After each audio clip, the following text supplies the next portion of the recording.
area of digital marketing, so many things are happening that we thought it might make sense to do a very focused training on that.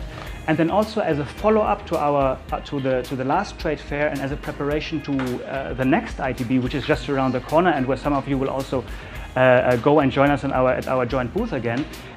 It makes sense to look into this, how exactly in a short amount of time, very effectively and very nicely can I actually sell a product in a B2B situation with buyers, but also in the B2C situation.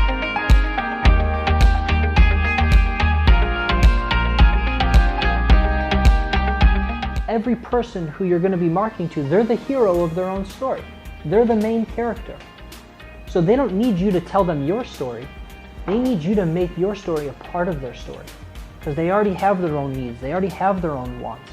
We need to tap into that story. We become a minor character in their existing story. So this workshop was amazing, and I learned a lot of things about digital marketing and also fundamental marketing, how to promote our tour company and how to sell our products and how to attract the tourists to visit our country.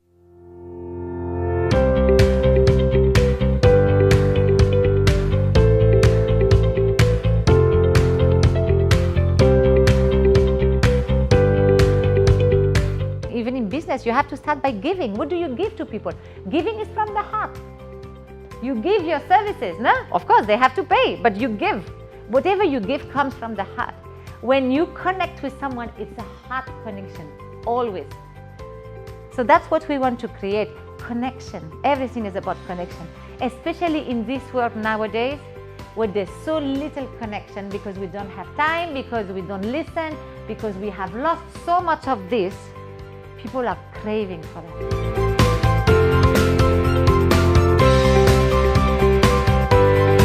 I also learned how to pitch, how to give presentation, how to pitch, and so what are the most important things to use while pitching. I think it's a good things that the partner and GIZ team up together to create this kind of tourism workshop. I strongly believe that this training is can contribute very well for the enhancement of your overall marketing efforts in the future, and especially for the preparation of the tourism trade fair.